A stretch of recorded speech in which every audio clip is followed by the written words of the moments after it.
It's 2012. The Greek government is indebted to the tune of 300 billion euros. Greece is rocked by general strikes, mass protest, and street fighting. Georgios Karatsaferis, a right-wing politician, comments anxiously that if the situation continues, Greece will be the fire that will ignite the European revolution. A spectre is haunting Europe. The spectre of communism. Communism is stronger, more determined than ever. Communism. The communists. The communists. The communists. Dedicated to the establishment of a new order. Just what is communism? I'll guarantee that 10 minutes from now, a lot of you are going to have a new understanding of communism.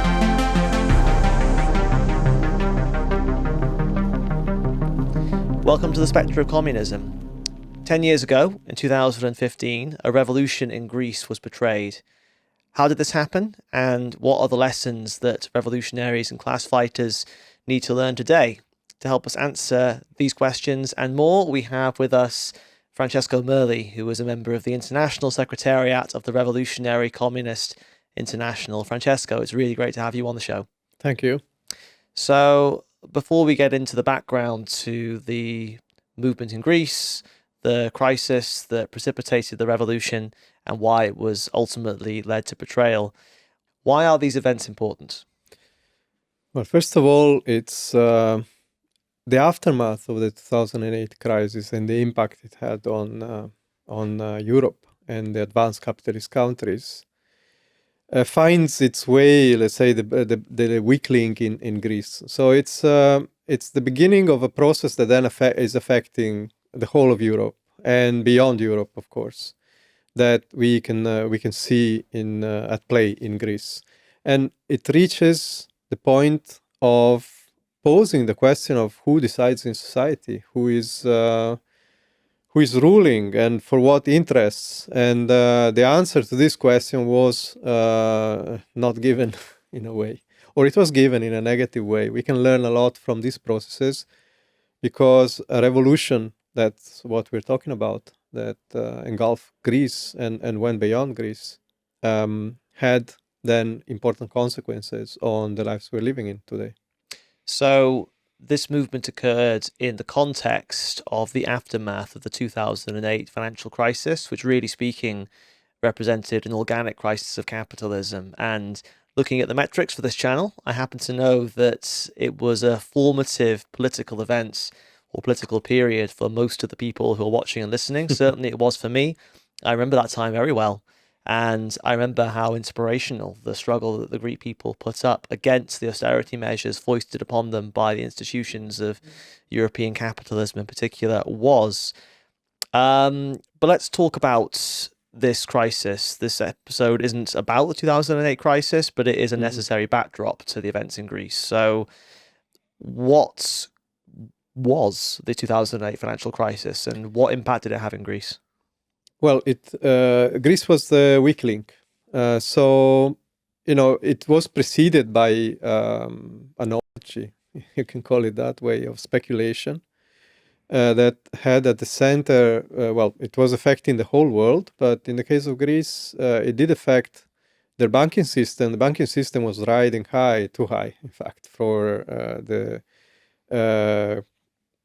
strength of the Greek economy. For many years before 2008, the Greek banking system racked up record profits. And it was, in fact, the most profitable banking system in the whole of the European Union for several years in that period. So it was attracting and expanding, and it was a bubble of speculation, in fact. And that all came to a sudden and swift end with 2008. What happened was, with the subprime crisis, subprime mortgage crisis starting from the US, the collapse of Lehman Brothers and other financial institutions forced all governments to step in and bail out the capitalist system in order to prevent its meltdown. And that happened in Greece as well. But because the problem was that the whole Greek banking system all of a sudden which was overexposed, overheated, let's say, inflated. All of a sudden, there's access to the capital markets was cut off, like all the rest, and therefore the Greek government had to had to intervene in salvaging what was left of the banking system with a bailout, and that had disastrous consequences. Like everywhere else, the state was socializing the losses of the capitalists. But in the case of Greece, of course, the state was weaker, had less resources, and therefore Greece became the weak link in the capitalist chain. We should say that the government responsible in 2009, 2010 for carrying out this intervention, this bailout, was a PASOK government of Georgios Papandreou. Yeah.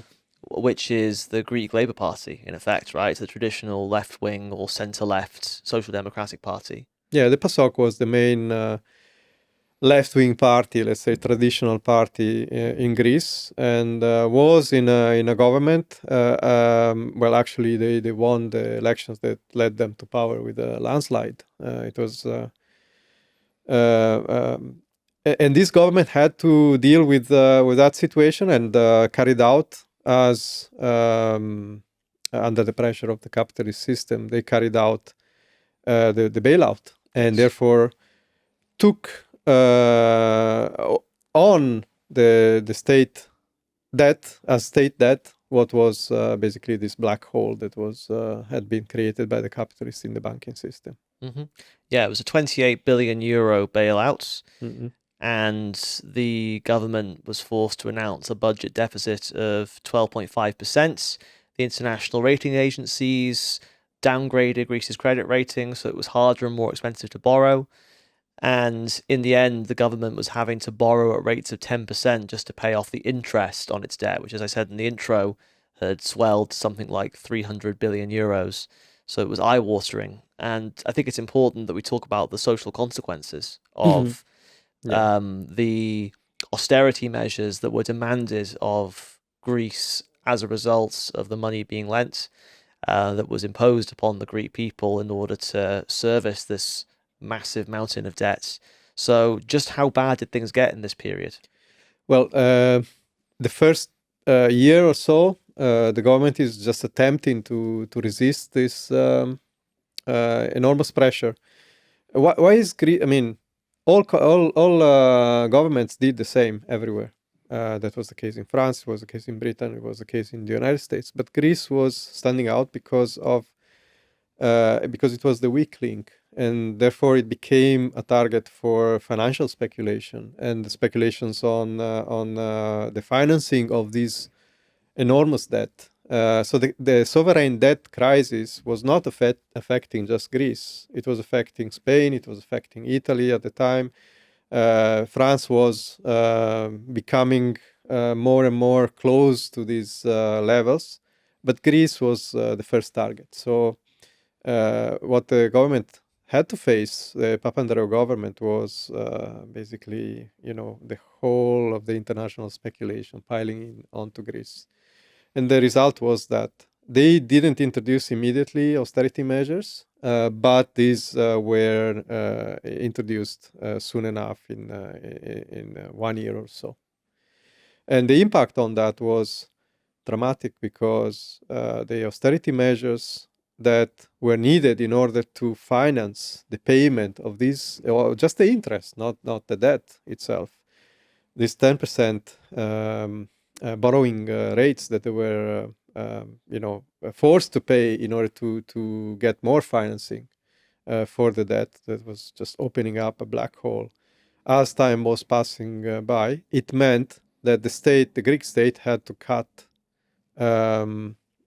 all sorts of expenses, from schools to social security, pensions, healthcare, to the bone, to a point where of course, the impact on people's lives was dramatic. Mm.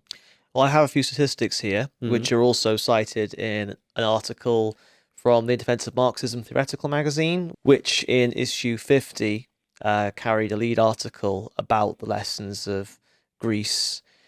It says that the country's GDP declined by 27%, so almost a third. Average disposable income fell by almost 40%. Pensions were slashed in half. Unemployment reached 27% in 2013. Basic social services essentially collapsed. It's compared to the situation following a war. The Greek economy and the lives of the Greek people were absolutely ravaged in this period between 2008 and 2013. Yeah, they were devastated. And of course, these high unemployment levels were almost, we're talking about 27%, but, the whole of the economic activities, the catastrophic collapse in consumption, the recession, the economic activities, the shops were closing. This had like a snowballing effect on the whole of the economy, and the results were devastating. I think it's also worth mentioning that in order to justify the measures that were being forced upon Greece by its creditors and also the measures that were to come, there was slander spread in the European press, in the international press. And I remember this because it was coming out in Britain, that the Greeks are just a lazy, profligate people, that they've been dragging their heels, and this was basically just desserts for taking particularly the richer Northern European countries for a ride for years and living beyond their means. But this is, disgustingly reactionary, but even on the level of basic logic and on the face of the evidence is completely false.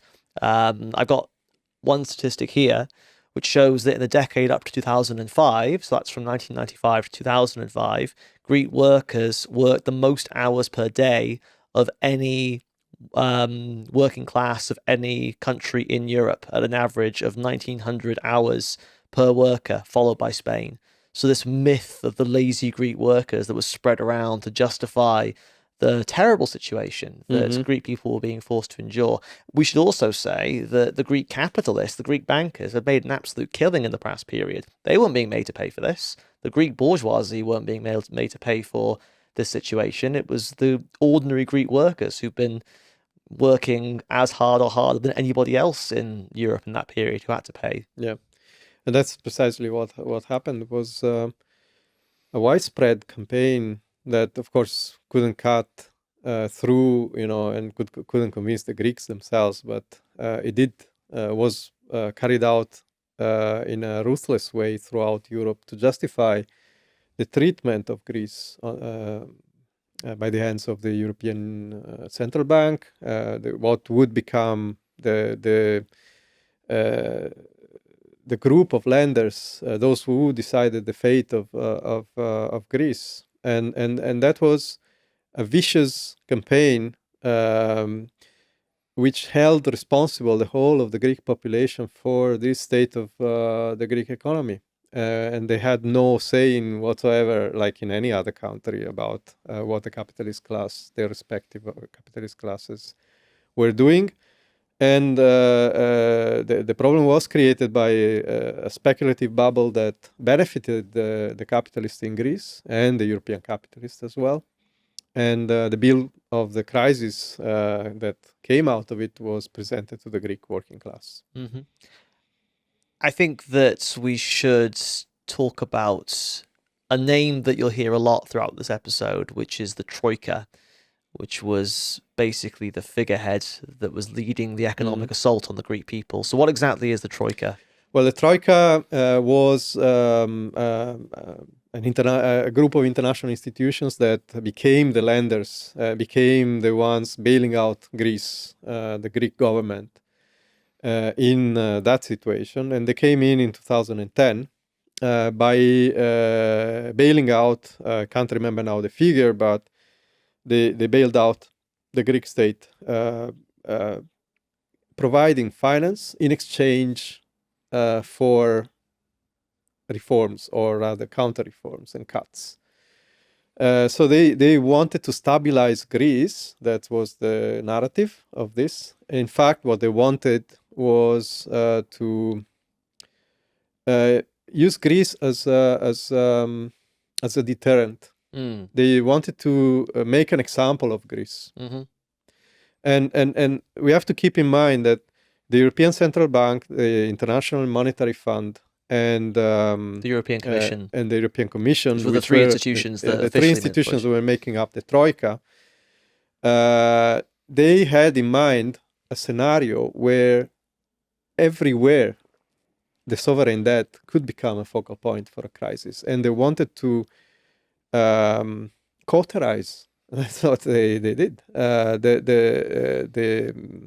This wound that was opening up in Greece, and prevent the contagion, the economic contagion, to spread to other more important economies. Yes. So they wanted to make an example of Greece so that that wouldn't be repeated in Italy or Spain. Yeah, that's a very important point, because this is something which comes out of the article in the IDOM written by Arturo Rodriguez that I mentioned earlier.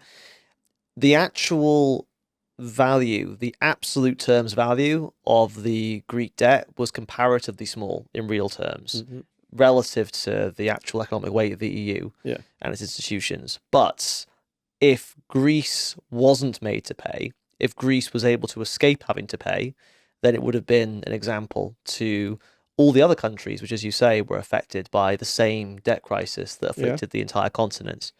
The other thing we should say is this situation wasn't happening in total isolation. There was social turmoil occurring elsewhere in the world. 2011, you had the revolution in the Middle East, and it was a period where the Occupy movement was underway in some of the advanced capitalist countries. This rebellion against austerity that was beginning to take shape. So it was a period of social turmoil as well as one where the economic situation was precarious. So the capitalists were determined to ensure that Greece didn't become a positive example to the workers of the world. Because the other thing we should say is that not only did the Greek workers work very hard, in contradiction to the slander, they also fought very hard in this period. Between 2010 and 2014, there were mass demonstrations. There were almost 40 general strikes over that period. Neighborhood struggles, grassroots organizing. The Greek people fought against this economic assaults tooth and nail. Yeah. I mean, at the beginning, the kind of overall sentiment was that of surprise, and most people were stunned by these attacks. They were frontal attacks to their conditions of life, but they couldn't see any way to resist that. But then, the impact of these measures began more and more clear. It became more evident, and therefore, in the spring of 2011, we have the explosion of a wave of mass demonstrations, which start not even in Greece. Actually, the first real mass movement that is developing is the Indignados movement in Spain, 15th of May, 2011. And of course, as you mentioned, there was the revolution in North Africa, in the Middle East, that brought down the regimes that were seemed to be invincible, and like Hosni Mubarak in Egypt, or the Tunisian dictator, were brought down by revolutions, and that had sent shockwaves throughout the world, and it contributed in kind of waking up the resistance against austerity in Europe. It played a role, and of course we have the development of the movement in Spain, and then 10 days later, on the 25th of May, we have a mass gathering in Syntagma Square in front of the Greek parliament. And the occupation of Syntagma Square starts a movement that is structuring in all neighborhoods with massive popular assemblies. And this is like, it's the first indication that the masses are entering the stage with a resistance, with a movement and an alternative, because this movement is also proposing a program. They have demands, and they elaborate these demands through collective discussion. And there is an element of workers' democracy in this movement, with delegates being elected and recalled to the superior instances of these popular assemblies. So in the space of a few weeks, you have the development of a massive, the real beginnings of the Greek Revolution. Yeah, and we should emphasize that point. This wasn't just a normal protest movement. No. This was a revolutionary movement. I mean, what is a revolution? It's the point where the masses enter the stage of history and begin to take their own destinies into their hands. And that's what you started to see take shape in Greece. Let's move into 2012, because it's not an accident that we started with this quote from 2012, because that's something of a turning point. Because it's at this stage that the Greek people begin to look for an alternative on the political front. And that takes shape in the form of the party Syriza. Mm-hmm. Can we give a bit of a background to Syriza? Who were they and how did they gain prominence? Yeah. Well, one of the things is that, of course, just by being in demonstrations and strikes,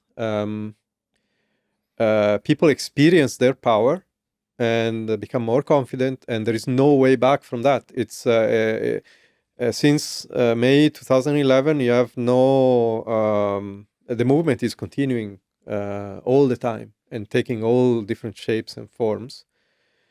But of course, there is a limit you can do just by going in demonstrations and by striking, and the resistance by the ruling class, the resistance by the European, by the Troika, by the European Union, and the pressure was enormous. So, of course, it becomes increasingly clear to everyone that is involved in the movement that they cannot, they need an alternative. They need a political alternative. The movement itself cannot succeed without conquering political power.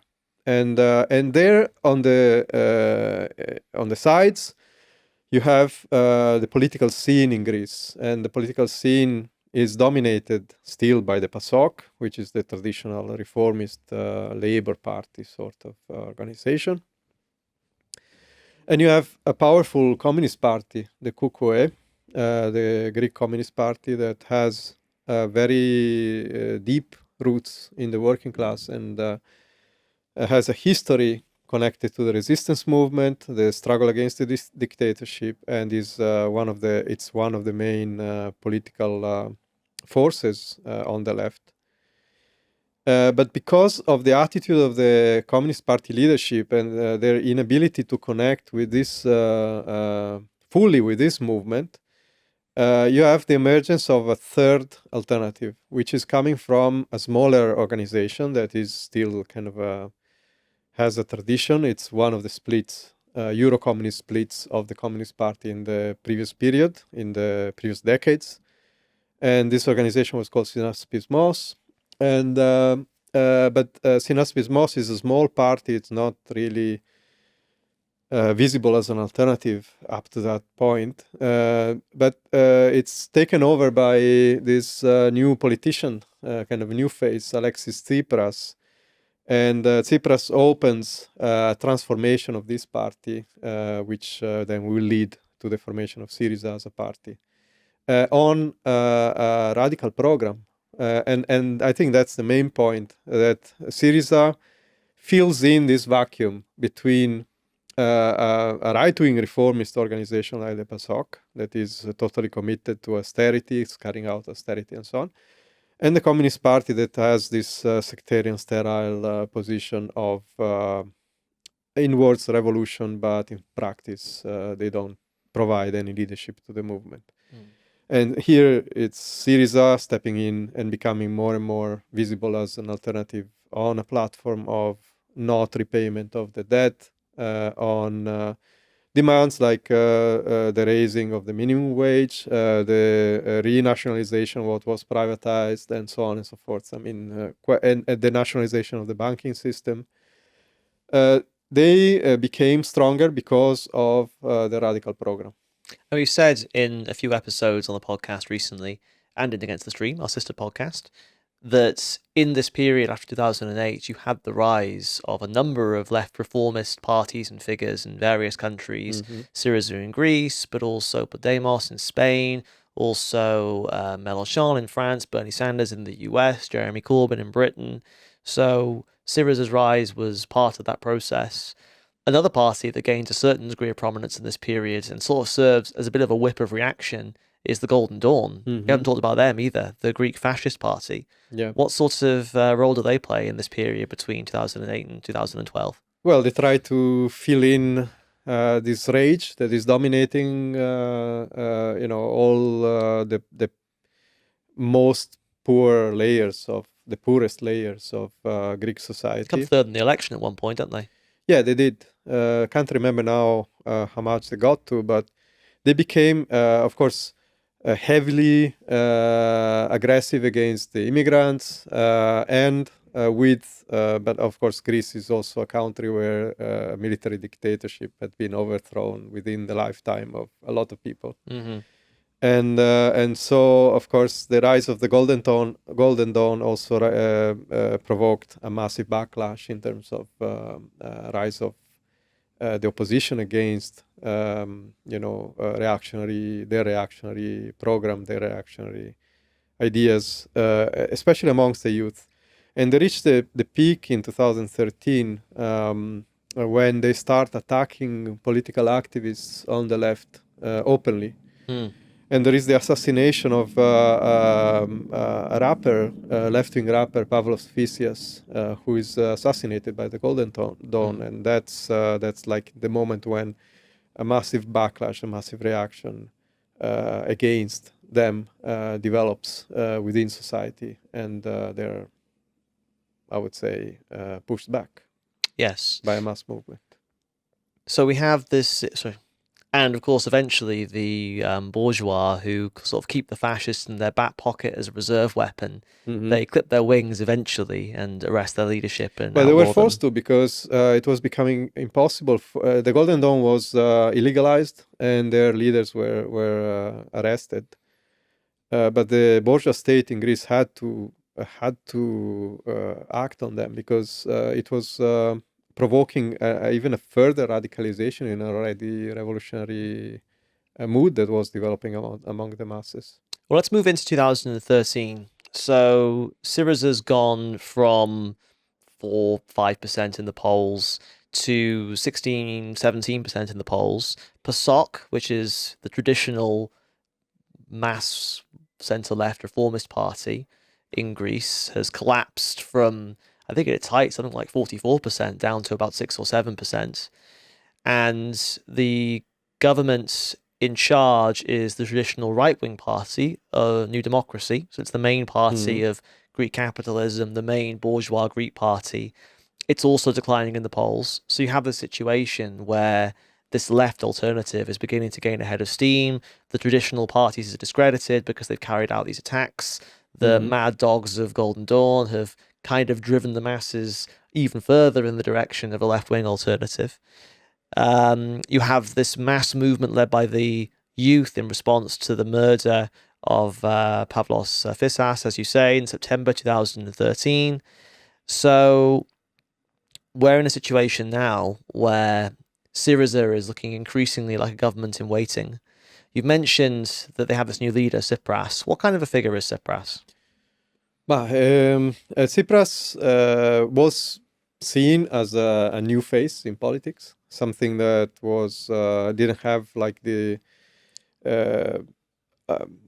didn't carry all the weight of the previous political system. And but I think the main thing that Tsipras would convey and would connect Syriza and its leader to the movement was the ideas, was the program that they were putting forward, which was was a direct connection with the movement. This idea that you could have a different approach and the struggle against austerity and the reversal of these deep cuts that were affecting millions of people, the lives of millions of people, And the idea that the debt was not caused by the Greek people themselves, but it was had been caused by the mismanagement, by the capitalist class, by the bankers, and also by the intervention of the Troika, because they were responsible for this catastrophic impact on the Greek economy. And the possibility of repaying this debt became more and more clear to everyone, that the possibility of repaying this debt was utopian. It could not be done. They could not even service the debt. They could not even pay the interest on the debt, with an economy that was collapsing because of the impact of austerity. Let's move into 2014. We talked about the program. We're going to talk about the Thessaloniki program in a moment, but I just want to show through some more statistics that the impact of the cuts and austerity that we've been talking about, it's worsened the conditions of the Greek people, even in the last couple of years, even from the terrible position they were in. GDP is contracted now by a quarter. 1 million people have lost work. Unemployment's gone up to 28% now. A particularly tragic figure is that something like 6,000 people have committed suicide in the period between 2012 and 2014. So it's absolutely unbearable. And it's in this context, when you've already had this period of struggle with about 30 days altogether of strikes, 30 days lost to strikes, and 5 major mobilizations against austerity between 2010 and 2014. In September is where Tsipras presents the so-called Thessaloniki program. In that situation where a social massacre is being carried out for best part of 5 years, and with the consequence you were talking about, Syriza comes in as the main party on the left, because in 2012, in the second election in June, they get 26% or more of the votes. So they are clearly becoming the most prominent party, and with a chance of winning the election, the following election. And so in September 2014, Tsipras comes out with a program saying that a Syriza government would be raising the minimum wage from 600 to 750 euros. They would be reintroducing the collective bargaining rights for workers, which were suppressed before by the previous governments. They would repeal the anti-trade union laws. These are hated laws that were introduced by the dictatorship and never repealed, but never used really until the previous period when they were used to suppress strikes. And then they would be rehiring the public sector workers who had been fired by previous governments, raising of pensions, the halting of privatization of the Piraeus port, and the partial write-off of the debts of the poorest layers of the population. So we're talking about, like, it is a reformist program in a way of alleviating the impact of the crisis on the lives of millions of people, but it was connecting with the mood developing. And the elections were held on the 25th of January 2015. So the whole autumn was a big rally, a big campaign towards these elections. And Syriza comes out of this election as the main party with 36.3% votes and a landslide in a way. Yes, so Syriza is elected on the 25th of January 2015, and they don't quite have an absolute majority. No, they're short of 2 MPs to have an absolute majority. So here's a question. The Kukuē has a certain echo in society. They've got a certain layer of support. They've gained a certain layer of support over the past period, but they don't make up that majority with Syriza. No. The independent Greeks make up the majority with Syriza, which is a bourgeois party, a right-wing party. Why isn't it the Kukuē? Why don't we have a coalition of the left and the left? Well, the answer is has to deal with two sides of the question. One is the Kukuē and the other is Syriza itself. I don't think Tsipras even considers the possibility of appealing to the Kukuwe to support his government in a situation where we are heading for a head-on confrontation with the European Union, the Troika, and on the question of the servicing of the debt and new bailouts. He needs a government that kind of holds on this program, the Thessaloniki program. And in fact, in the first few weeks of the new government, they implement part of it. They implement part of the Thessaloniki program. Tsipras is not even considering the possibility of the Kukuwe supporting even from the outside his own government with voting the measures. And he's announcing on the same evening of the election night a coalition with the independent Greeks. Now, the independent Greeks are a right-wing organization. It's not something that a party like Syriza should be allied or even close to in any shape or form. But he prefers that to the possibility of having a coalition or support, external support to the government from the Kukuwe. On the other side is the Kukuwe, the Communist Party's position, which is one of extreme hostility towards Syriza and the government that is coming out of these elections. They're denouncing them as traitors. In fact, I mean, it's they are not only not willing to support this government, but they are fiercely opposing it. And this position by the Kukuwe is formally a denunciation of the reformist nature of Tsipras and Syriza, calling them out as traitors to the struggle of the Greek people.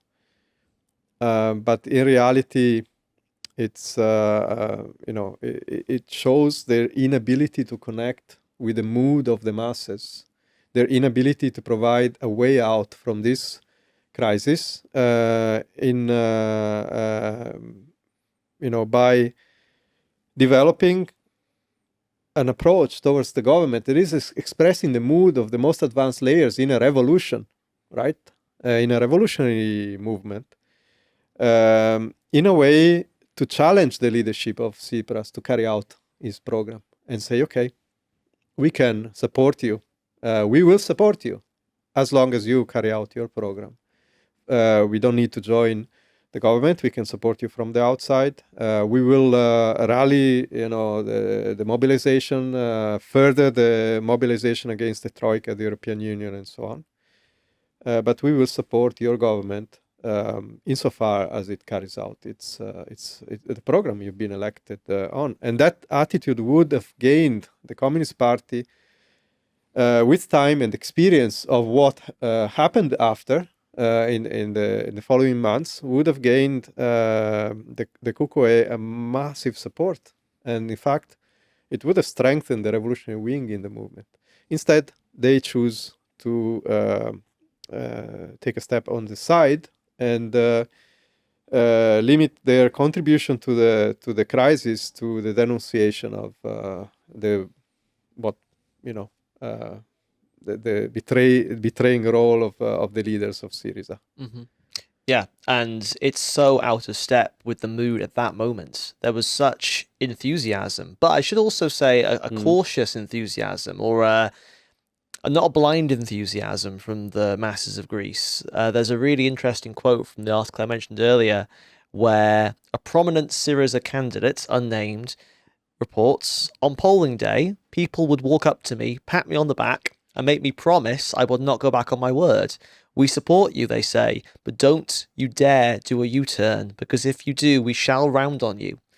That's an open goal to a serious revolutionary party. Yeah. If the Kukuwe had been one, that's basically the masses saying, look, we're enthusiastic about this program and we want to support it, and we think that any responsible left force in society should support it, but we're prepared to round on that government if it fails to carry out that program. Mm-hmm. It's clear what should have been done at that time. There should have been an explanation from the Kukuwe.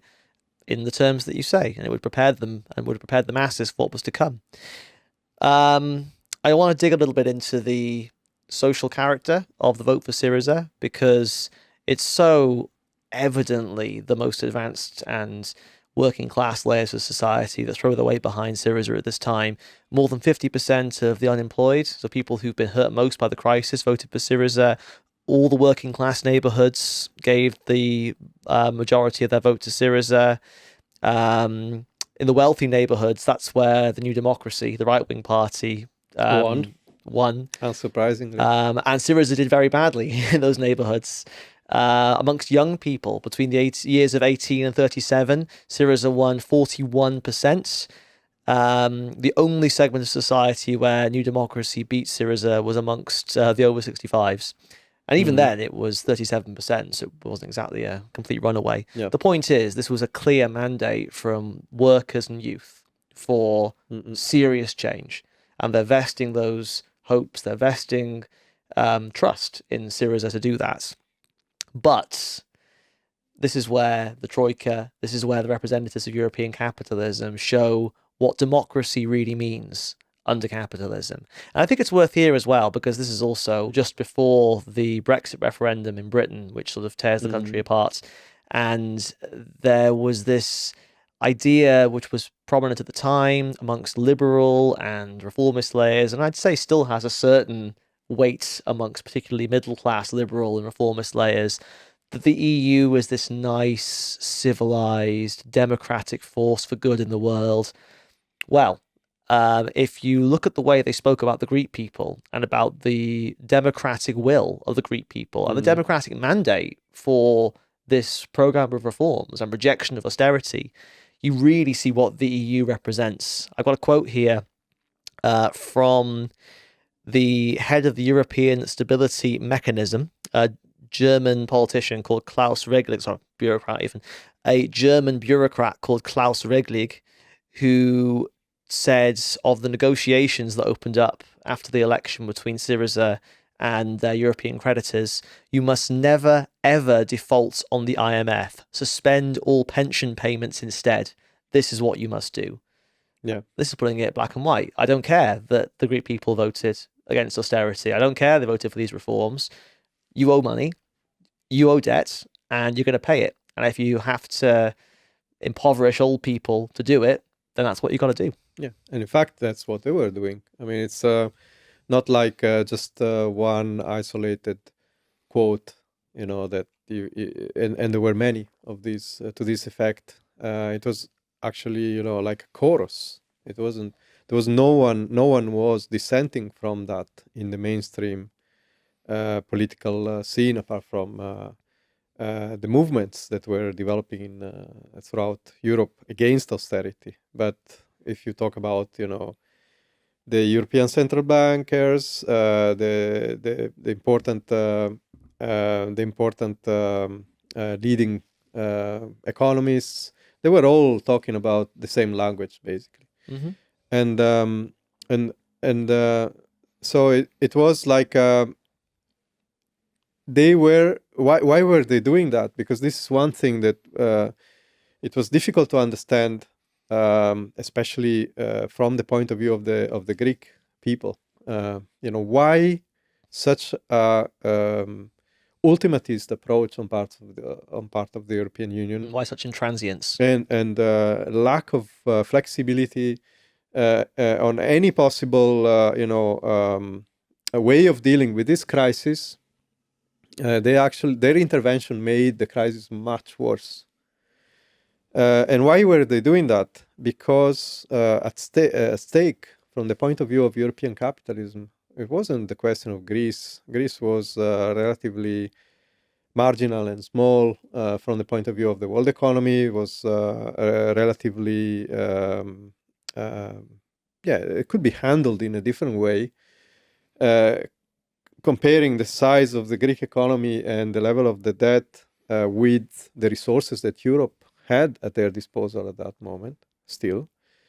But Greece was the beginning of, or the weak link in a very compromised chain There was the capitalist chain of the European Union, in which a number of other countries that were too big to bail out, like Italy or Spain, whose economies were a lot bigger than that of Greece, whose level of debts was getting out of control.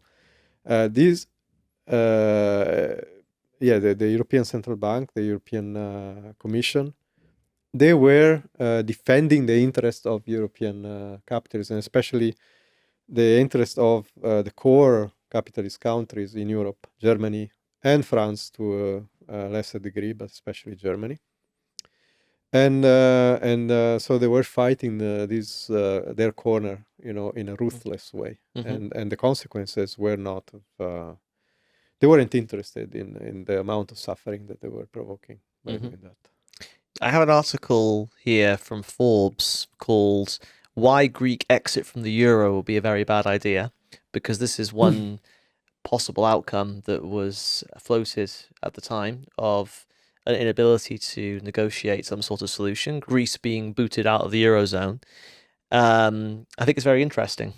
The author says the real risk is that a Greek sovereign defaults would render Greek banks' collateral worthless, making it impossible for them to obtain even emergency funding. This would bankrupt the Greek central bank and trigger a disorderly collapse of the Greek banking system.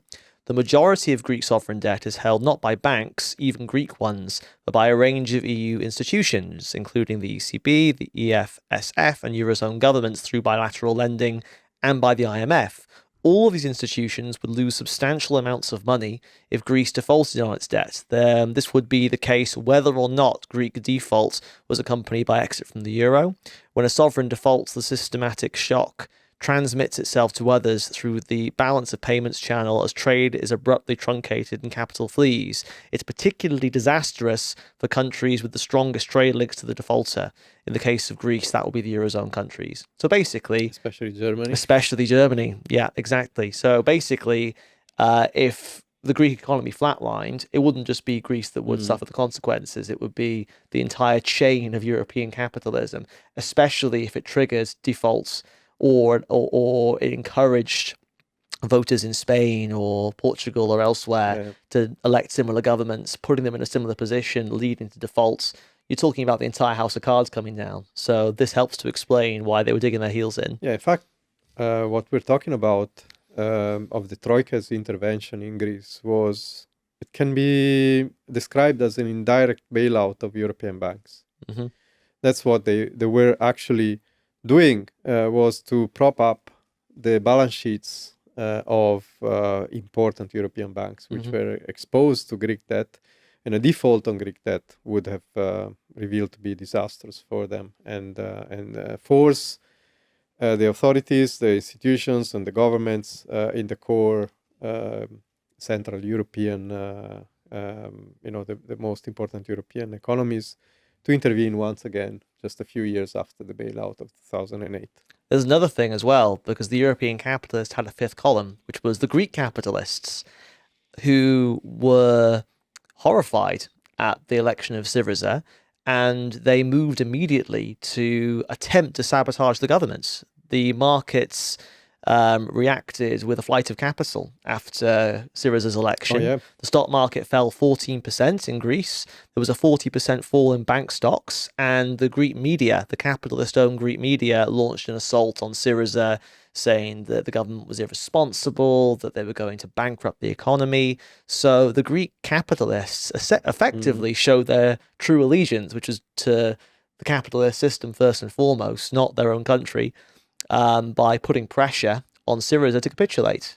The problem was that there was another force, which was the Greek masses, who by that point had a lot of confidence and a willingness to fight through Syriza.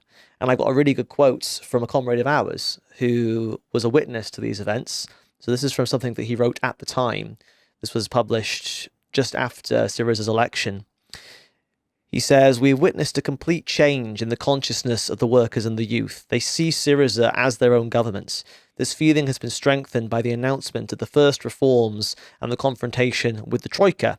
After 6 years of austerity, the workers are preparing to move to win back what they've lost. The workers who have not been paid for 3 to 4 months will demand their wages are paid. Those who have had their wages cut will demand rises. So it is likely that we will witness a wave of strikes in the next months. If the capitalists keep the present pressure up, it can force the workers to mobilise in defence of the governments, and this can, in turn, open up a revolutionary period. So you have this immense social pressure behind and encouraging Syriza when it enters into negotiation with the Troika to hold the line, basically, despite all the pressure they're facing at home and abroad.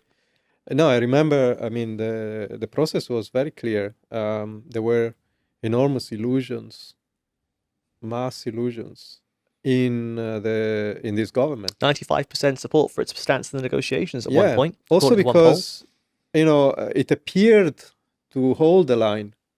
It appeared to be delivering on the election promises. The first few weeks after the government was formed, in spite of having the independent Greeks on board, it starts delivering a number of reforms. And it's beginning this renegotiation of the debt with the Troika. And these sessions are basically endless. And it's like this negotiation, so-called negotiations, is ongoing for weeks. Yes, I remember this. With Varoufakis, the finance minister, going to Brussels, sitting in rooms, making proposals, staging his counter proposals, calling press conferences.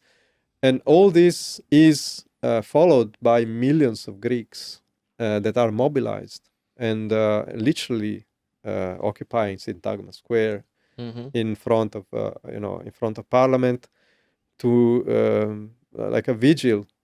In the real sense of the world, it's not just some commemoration. They are there because they want to be aware of what is going on. They want to have an impact on these negotiations.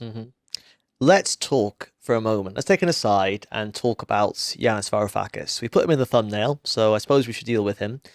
Even though Tsipras is the leader of Syriza at this point, I think Varoufakis, for a lot of people, certainly internationally, was kind of regarded as the face of the left or the face of the left of Syriza in the course of this situation, these negotiations. He's still something of a prominent figure these days. He's written lots of books. He pops his head up every now and again whenever there's something happening on the left in European politics.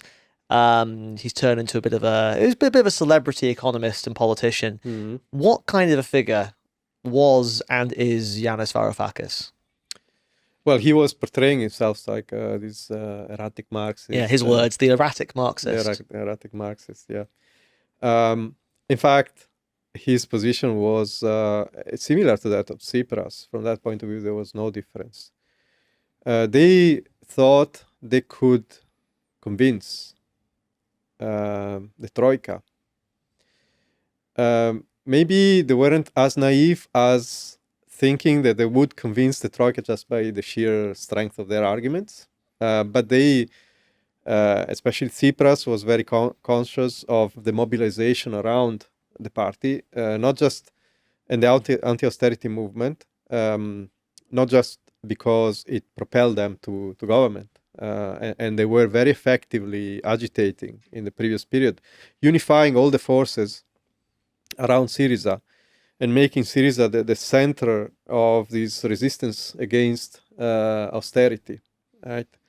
So they built up in a very skillful way, I would say, this movement. The problem is that at the decisive moment, they were completely unprepared. They didn't know how to deal with the situation because their strategy was based on the idea that they could either convince that there were better options on how to deal with the sovereign debt crisis, convince the European Union, meaning, and the Troika, or that they could strong arm these institutions into a more flexible approach towards Greece because of the threat of revolution, because of the threat of a situation going completely out of hand, and in a way, I think I cannot be sure what they were thinking, but I think that was part of their strategy. But the problem is that they didn't have any plan B. Yeah. You know, in a situation where you go to a negotiation and on the other side there's no negotiation, it's a class war, Hmm. and they want a capitulation, and there is no space for anything. And whatever you can muster together, whatever you can, the theatrical that you can find, like Varoufakis was very creative from that point of view in these negotiations, but all of that just fall on deaf ears. Well, I've got a good quote from his subsequent recollections of that period. I think it was published in the book Adults in the Room, which was essentially his memoir of the Greek sovereign debt crisis. He says, "My team and I worked very hard to put forward proposals based on serious econometric work and sound economic analysis. Once these had been tested on some of the highest authorities in their fields, from Wall Street and the city to top-notch academics, I would take them to Greece's creditors. Then I would sit back and observe a landscape of blank stares. It was as if I had not spoken, as if there was no document in front of them."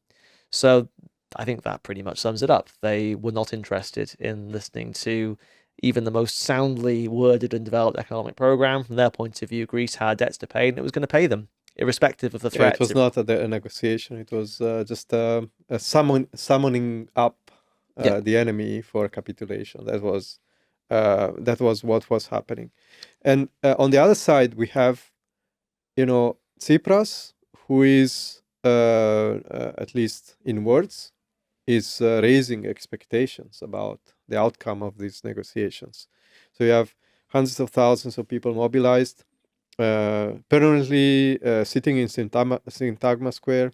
And there is like an article that was published on one of the main bourgeois newspaper in Greece, Merini, and it quotes some economists from Bank that are saying the real risk in Athens seems to be that Tsipras has raised expectations to such an extent that he could find it extremely difficult to back down from his rhetoric and strike a deal with the rest of the Eurozone, a deal that the rest of the Eurozone could accept. So Tsipras is basically ramping up his rhetoric in this process where he says Greece won't take orders anymore. Greece is no longer the miserable partner who listens to lectures to do its homework.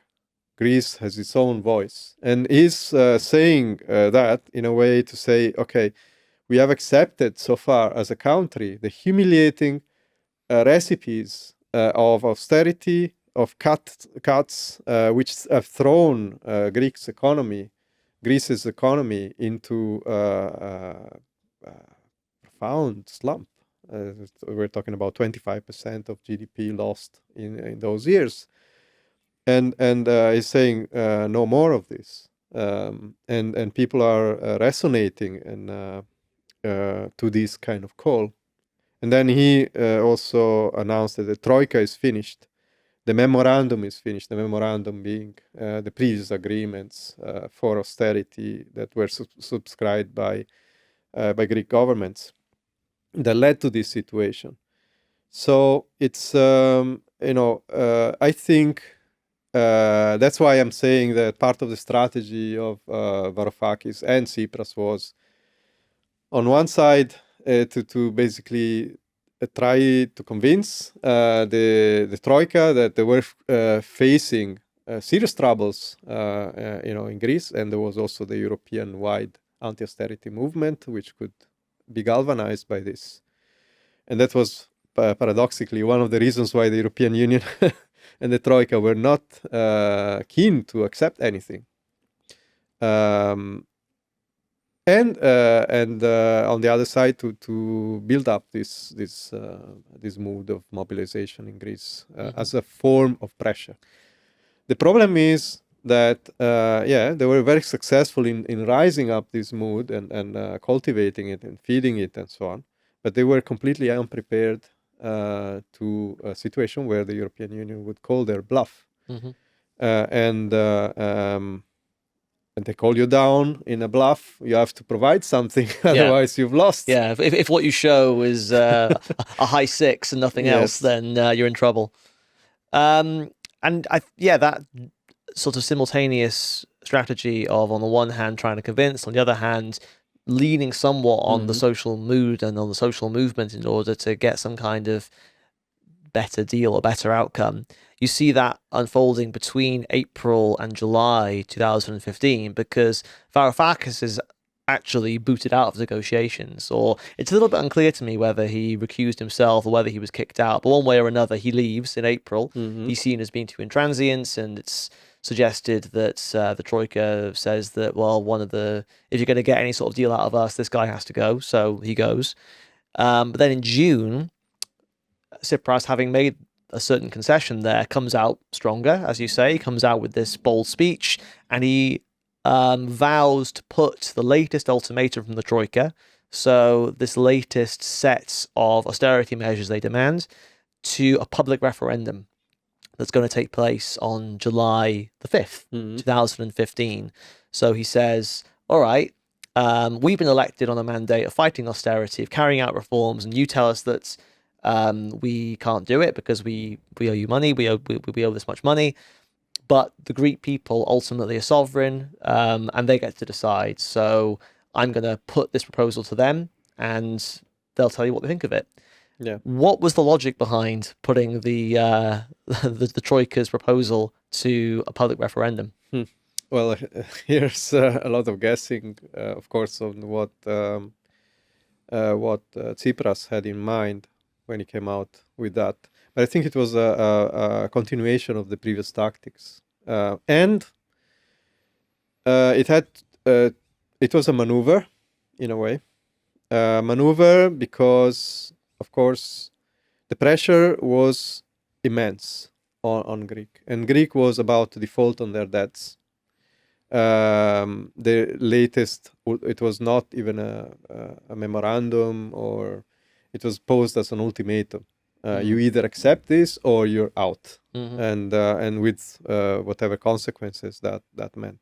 It was spelled out by many times. It's not like it was after that at the surprise. It was the attitude of the European Union, Germany, the IMF, the Troika, all of them in a front that they had throughout all these negotiations. They were not willing to give in even a millimeter of concessions, and they wanted a commitment on part of the government to publicly confirm that it will refrain from unilateral national measures to roll back the current program. Whatever has been decided is actually they did inscribe in the constitution at some point. The memorandum were inscribed in the constitution, the Greek constitution. The authorities will, with immediate effect, not take any initiative or implement any measure or policy which is inconsistent with existing commitments under the current program or aggravate the fiscal situation. This includes refraining from announced labor market and social reforms to be voted in parliament. So, and this is Wolfgang Schäuble, who was Germany's, what was he, finance minister. So not even particularly, entitled to speak about this. But that is the tune that has been constantly thrown back throughout all these negotiations. So the ultimatum by the Troika was to the same point. I think the call for the referendum was a calculation, was a maneuver on part of Tsipras. One, that if he lost the referendum, if the position of yes to the agreement passed, let's say with a majority, it could say, okay, we need to accept what is the will of the nation, and carry out what he actually did carry out eventually. But if the no won, he could attempt to reopen the whole thing and use that as a popular mandate to to reopen negotiations with the European Union. The problem is that that never materialized. Well, I just want to, before we get to the result of that referendum, talk about what a beacon it became in the European class struggle. We said at the time that the focal point of the European Revolution, arguably the world revolution at that point, was Greece, because everyone was looking towards this campaign. Like the heroism and the determination of the Greek people facing down the mightiest institutions of European and world capitalism, and the so-called Oki, I think it's pronounced Oki, Yeah, Oki. No movements, was incredibly inspiring. And I hope this isn't a bit aggrandizing, but I remembered when I was preparing for this discussion that the very first article that I ever wrote for what was then Socialist Appeal, now The Communist, was about a student movement against austerity that had the headline Oki to Osborne. George Osborne being at the time the British Chancellor of the Exchequer, who was bringing forward a budget that was full of cuts. And you had students outside of Westminster protesting with banners saying Oki to Osborne and fight like the Greeks. It was a little bit like how during the revolution in the Middle East, people were talking about bringing Tahrir Square to London and fighting like an Egyptian. It had that kind of energy. It had that kind of electrifying effect upon workers and youth throughout the whole of Europe. And indeed, against perhaps against Tsipras's wishes, at least if Varoufakis is to be believed, because he says in his memoirs that Tsipras wanted he wanted the yes outcome to be victorious. He wanted the referendum to give a public mandate to accepting the Troika's terms. The result was 61.3% for no versus only 38.4% for yes. So a pretty resounding plurality, actually, for no. So the Greek people said, no ifs and buts, clear as day, we do not accept this. We reject the Troika's austerity package. And it's not even as though it's close and Tsipras has got any ambiguity. It's very clear, no, we do not support this. You're going to have to go back and tell them no. But what does he do? What did he do? He attempted to reopen the negotiations. He got door slammed on his face. And in a matter of a week, we have a total capitulation on part of Tsipras, Syriza, the government, that basically, in spite of the decision taken by the referendum, which was clear enough to anyone who wanted to listen, it's a complete capitulation. So basically, they decided to go for the deal. It wasn't a deal, in fact, it was an ultimatum, and they accepted the ultimatum.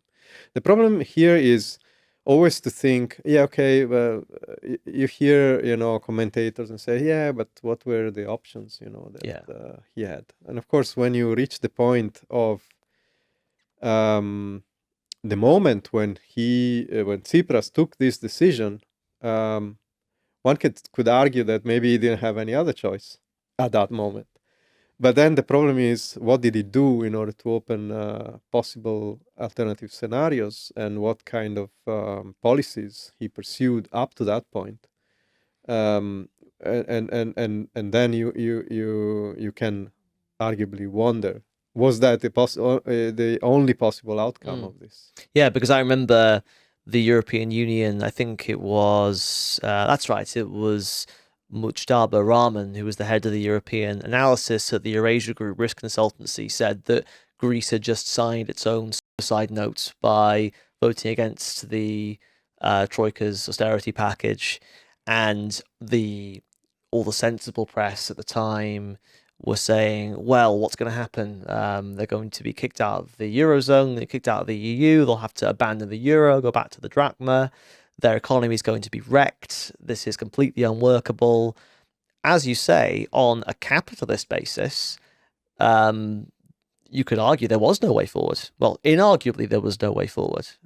But the point is, if it wasn't a left reformist government in charge, if it was a revolutionary party, if it was a Bolshevik party leading this struggle against the Troika, then their perspective would have been very different, and their methods and strategy would have been very different. Yeah, but in any struggle, I mean, even if you want to achieve an aim, whatever it is that you set yourself, you need to create the conditions for that to happen. And that's precisely what Tsipras and Varoufakis have never done, because they had a strategy. Their strategy was flawed from the very beginning. The strategy was, let's build up mobilization, let's become the focal point of the anti-austerity movement, let's be projected into power, and use all this might that we have kind of, not created because that was already there, and would have developed anyway, even if they weren't there.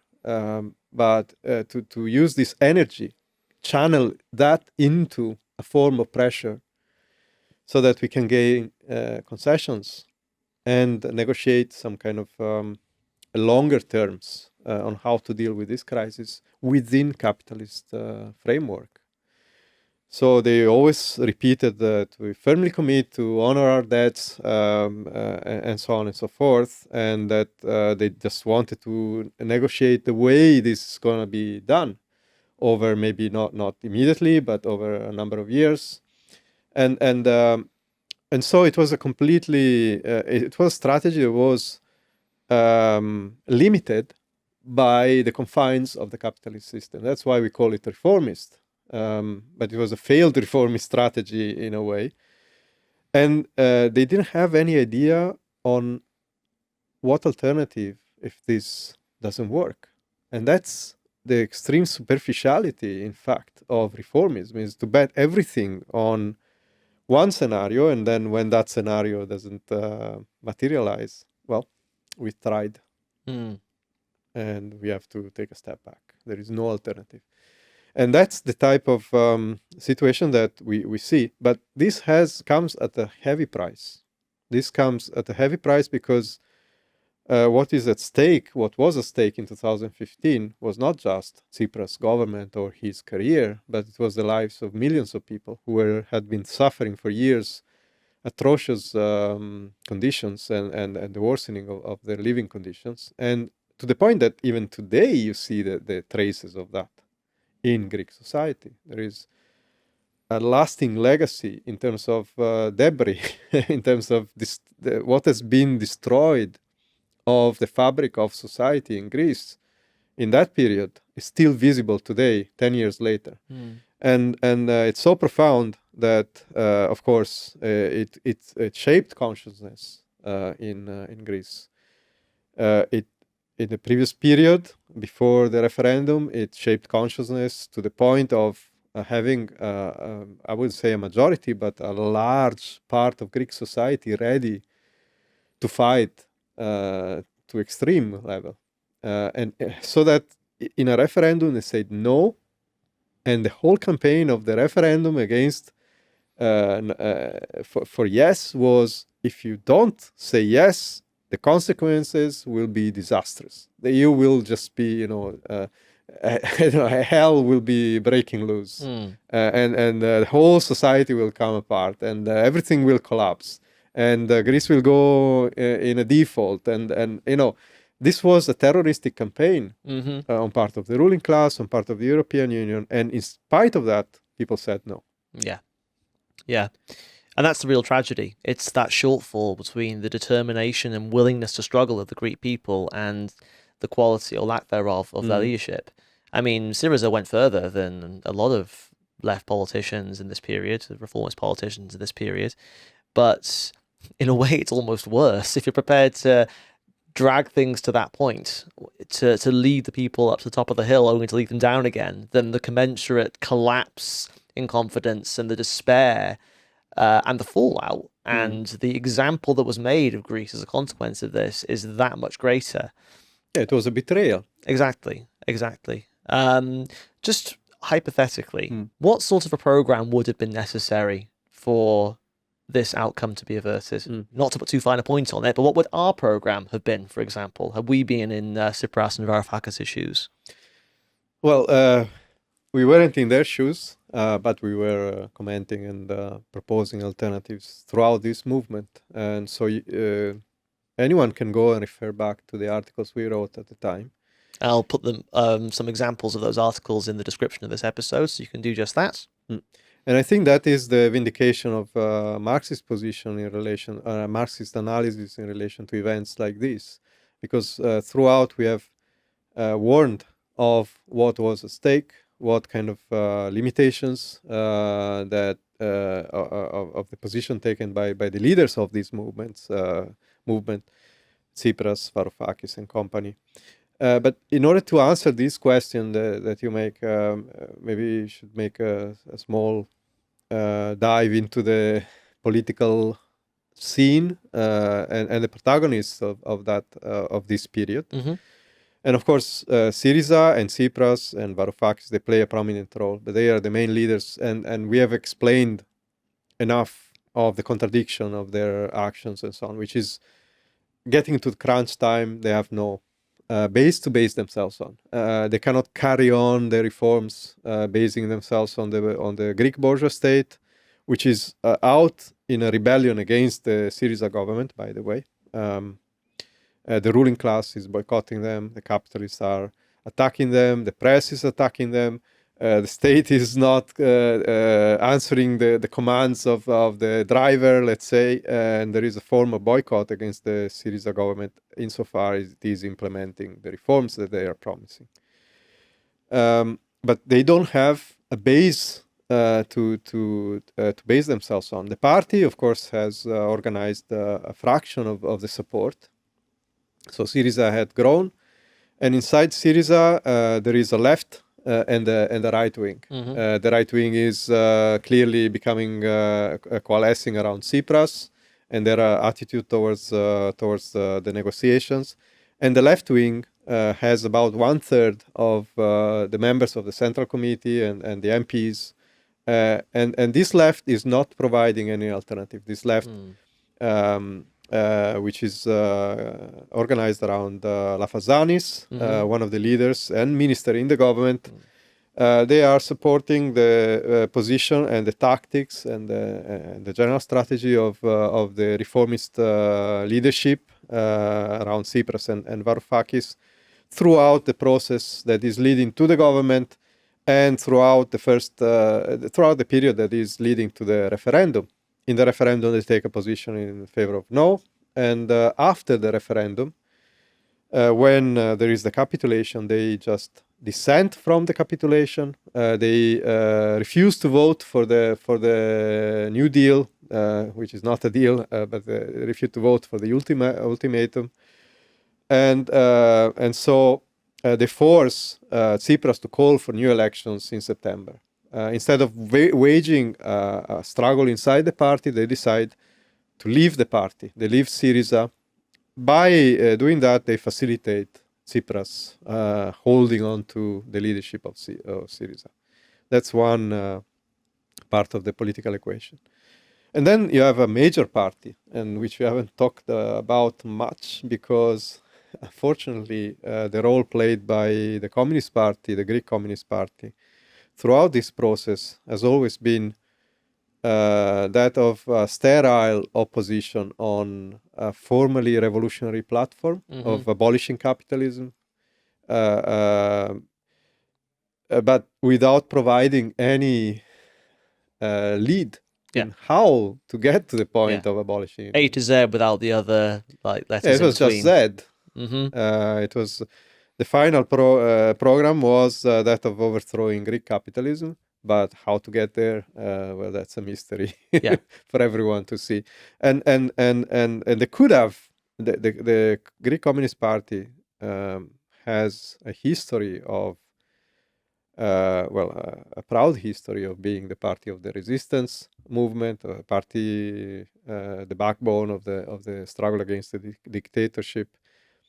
But it is discounting it is affected by the heritage of Stalinist approach, and the Stalinist footprint of the party is still quite large, although they've taken distance from Stalinism itself, but they adopted most of the methods and the ideas of Stalinism still to the date. And they took an hostile position towards the leadership of the movement, and therefore they confined themselves to a marginal position inside the movement, in spite of having enormous base of support and potential. As I said, if they took a position of supporting throughout the whole process, having the position that Lenin took in the Russian Revolution in relation to the Mensheviks and even the socialist revolutionaries in the government, in a way to say, look, we have a revolutionary position. We want to achieve the same things. We want to achieve the things that the people desire, and therefore challenging the leaders of the Menshevik party and the socialist revolutionaries to say, first of all, separate yourself from the ruling class, separate yourself from the bourgeoisie, kick out the 10 bourgeois ministers from the government, and then take power in your hands, and carry out the program that you are at least in words defending. And that attitude allowed the Bolsheviks to grow, to connect with the ranks of the masses, to organize their intervention in the institutions that were created by the movement, strengthen them, the Soviets, strengthen them to the point of accompanying, let's say, the Mensheviks and socialist revolutionary leaders to the point of where they threw the mask off and they revealed their inability and unwillingness to carry the revolution through to the very end. That attitude by the Bolsheviks, which was an attitude that is explained by Lenin in the Tactic of the United Front, should have been applied by the communists in Greece towards the Tsipras government. If they did that, today we would be talking about the Greek Revolution, but not as a defeat, but as a breakthrough for the whole of Europe. Mm-hmm. Yeah, absolutely. I mean, if you had a party of any significant weight that was, putting pressure on Syriza to carry out its program, exposing its limitations, and then calling for funding that program of reforms and more by expropriating the ill-gotten wealth of the capitalists in Greece who had been deliberately sabotaging the program of reforms up to this point, who'd been pressuring Syriza to capitulate, who'd already shown their allegiance to the interests of European capitalism and European imperialism, giving the big bourgeois a haircut, and then saying, this can't stop here. Greece, even under a radical workers' governments carrying out these reforms on the basis of this expropriated wealth under democratic workers' control, in isolation, will be surrounded and crushed. So we need to be a beacon to workers in Spain, workers in France, workers in Germany, workers in all of the countries actually whose ruling classes are trying to destroy us. We need to become the focal point of a European-wide movement. And they could have been. I mean, the capitalists were terrified about the impact of Greece defaulting on the whole chain of European capitalism. The other side of that is that the social movement in Greece was an inspiration to the working class and youth in the whole of Europe. So they could have been a focal point for a European-wide revolutionary struggle. Yeah, the capitalists in Europe were foremost, they were concerned about stopping the economic contagion, let's say. This domino effect of a default, the perspective of a default in Greece that could have provoked onto the whole of the financial system and the states of Europe. But they were also concerned about the political contagion. Once the movement became so strong and organized, and even to the point of throwing into power a party that nominally had an anti-austerity program inscribed in its banner, like Syriza, that was even worse from the point of view of the ruling class, and therefore it had to be stopped. Mm-hmm. Could have been stopped, by crushing the revolutionary development, any possibility of a revolutionary development in Greece, and the best way to crush it was that of forcing a capitulation on the leaders of this movement, and so all the contradictions came, let's say, to a point where they had to be resolved in one way or another. And the capitulation was the outcome of the strategy and tactics followed throughout by Tsipras. He had no alternative from that point of view, and he had no legs to stand.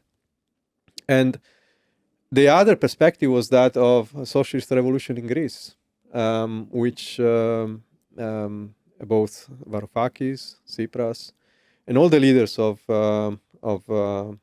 Syriza, including the left, they couldn't possibly think.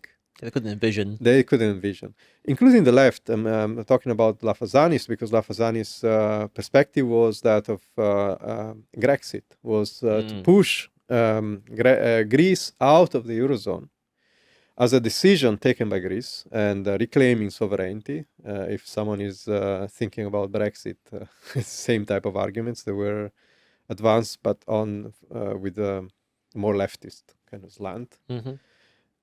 And then rebuild national currency, and through the national currency, finance takeover of the banks, nationalize the banks, carry out reformist programs based on this national sovereignty, regained national sovereignty, which is another utopia. Mm-hmm. The point is, in or out of the European Union, the question is a revolutionary party, willing to overthrow the capitalist system or not? Mm-hmm. And of course, if you don't agree with at that time, if you didn't agree with the memorandum or the new ultimatum, rather, then it would be cut off from the European Union. It would be expelled from the Eurozone. There would be measures taken against Greece. Any government, a revolutionary government of Greece, had to face that perspective. But they could have resorted to other measures, nationalizations, the active participation of the working class, which was mobilized and fully supportive of the government, in order to reorganize society and use the resources, instead of use these resources to squeeze the resources needed to repay the debt. They could use these resources in order to plan the economy for the benefit of the majority, and launching an appeal for a European revolution in a situation where millions and millions of people were looking, were witnessing this process and sympathizing with it. It may not have led to immediate kind of domino effect on the capitalist state in Europe. It probably would have required a longer time in order to mature. But the existence of a revolutionary government in a country like Greece would have played an important role in the process that we have been through in the last 10 years, and accelerated enormously the revolutionary uprising of the peoples of Europe against capitalism. All right, well, to bring this to a close, sitting as we are 10 years now removed from the defeat of the Greek Revolution, what do you think, in summation, is the main lesson that we can take away today? Well, one thing is definitely that when we talk about processes like this, you cannot base your understanding on the outcome, because as seen as the inevitable outcome, because this is the result of a struggle between living forces, in which one part has prevailed, and that is the ruling class of Europe and Greece, because they were always together. It was never a case of the Greek ruling class being part of this resistance movement against austerity, they were actually profiting from it and making a handsome, return on the application of austerity. The Greek ruling class, the Greek capitalists, they are not concerned about the future of Greece at all, like everywhere else. They're concerned about their own returns, their position in society, in the global arena of capitalist and imperialist scene, let's say, scenario. So what has happened in these 10 years is that there has been a stabilization of capitalism in Greece, paid by the livelihood of millions of Greeks, based on forced emigration of a whole generation that had to escape until they could, because then with COVID that was kind of prevented, and a general collapse in the standard of living of I wouldn't say a generation, because it's whole of society, including the older generations that had to foot the bill for this catastrophic collapse. And the result is striking. I was reading a study by the London School of Economics. They have this Hellenic Observatory. It's entitled Greece Cafe Economy. And they kind of draw a balance sheet of these last 10 years and what is the impact of what happened there. And there are some very interesting figures. One is this: the labor productivity between 2009 and 2024 fell by 16%. And real wages dropped even more steeply, falling by 26 to 35% overall, and by as much as 60% in the tourism sector. And now you wonder why Greece is experiencing this boom based on tourism, which is based on a large amount of people working for extremely low wages. So you had the impact of this austerity and the crisis of Greece has been to undermine whatever was more potentially developed and requiring higher level of technologies, skilled labor in the Greek economy. So that has been undermined. This is the part that is gone, and it has been replaced by an expansion, a boom in these called accommodation and food service activities, which is linked to the tourist sector. And so the employment in this sector has increased by 87%, while in all the rest of society it has completely collapsed. But this is not a sector that is bringing so much wealth to the people of Greece, because the gross value added in the same period grew by 11%. So you have a lot of people working for a sector that is not really yielding benefits from, and it's contributed to destroying the country in a way, this over tourism. And it is also exposing the country to a number of things that can happen. For example, changing patterns, these wildfires that have been, plaguing Europe because of climate change, and the lack of investments on the infrastructure. All these things are coming together today, and I would say that Greece, 10 years later, is in a much worse position than it was in 2008.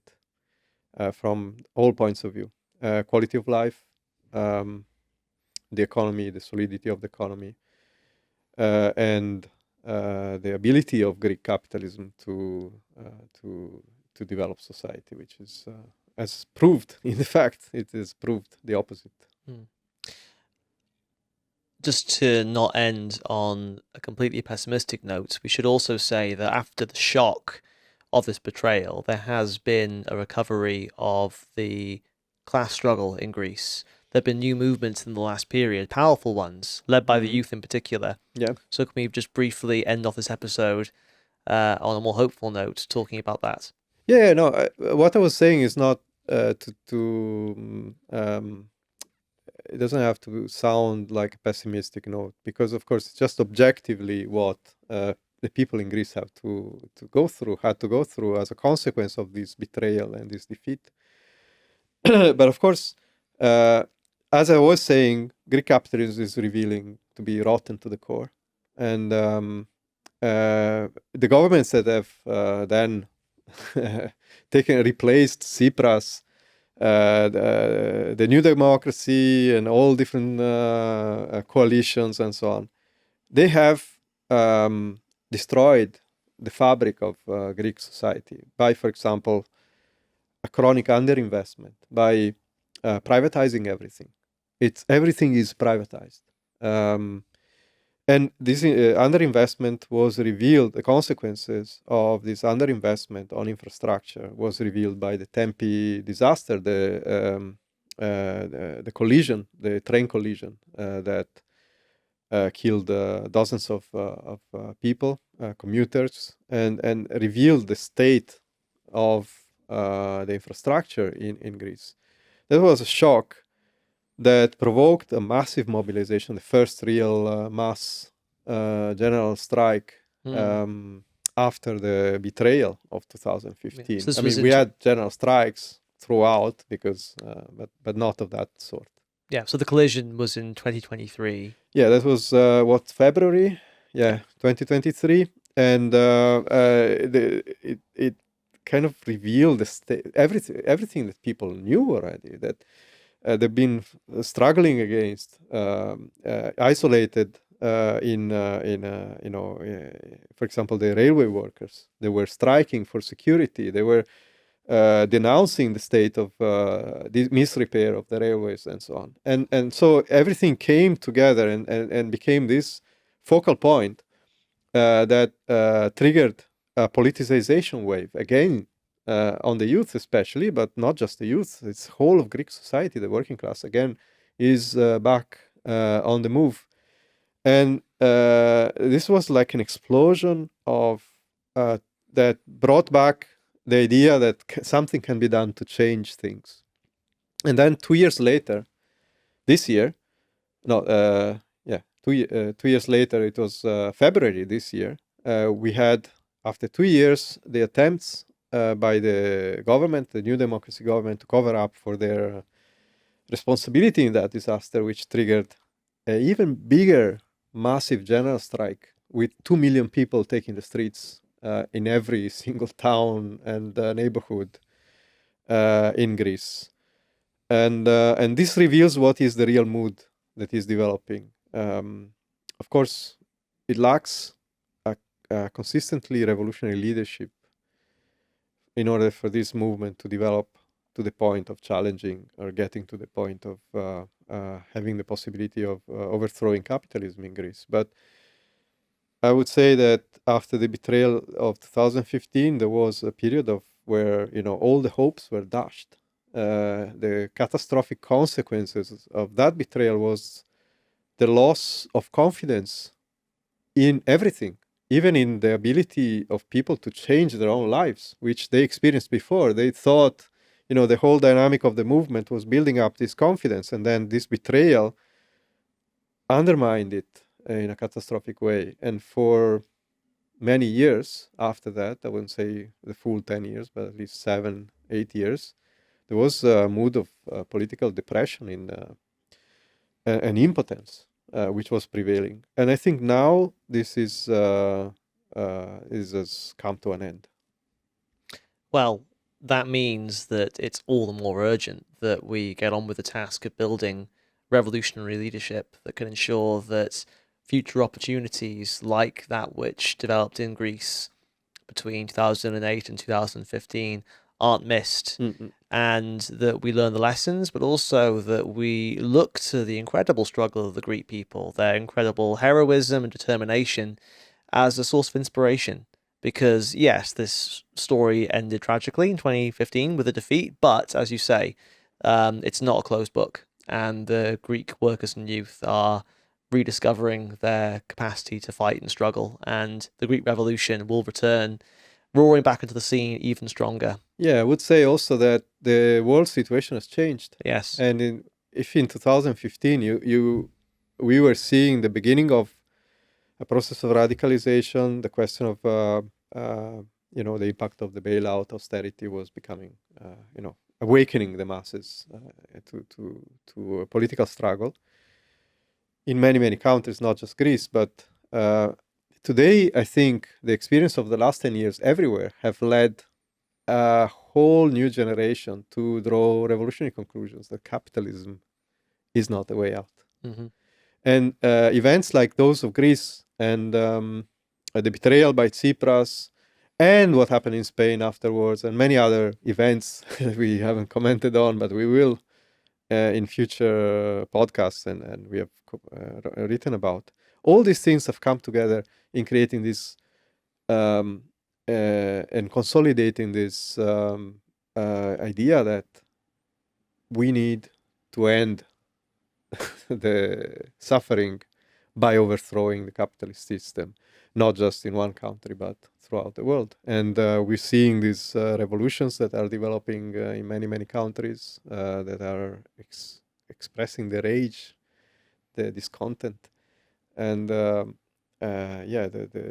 terminal, in this sense, terminal illness of capitalism today. Well, we're going to have to put it out of its misery, aren't we? Yeah. All right, Francesco, that was fantastic. Thanks. I'm going to put links to a number of articles we published at the time the events we've been describing were taking place, so you can see how our analysis developed and also was vindicated by what ultimately occurred. I'll link to well-read books where you can buy a copy of the issue of the IDOM that I mentioned that contains the full balance sheet of the Greek revolutionary movements. And I will say goodbye for now, and we will see you next week for a new episode of the Spectre of Communism podcast. A spectre is haunting Europe. The spectre of communism. Communism is stronger, more determined than ever. Communist. Dedicated to the establishment of a new order. Just what is communism? I'll guarantee that 10 minutes from now, a lot of you are going to have a new understanding of communism.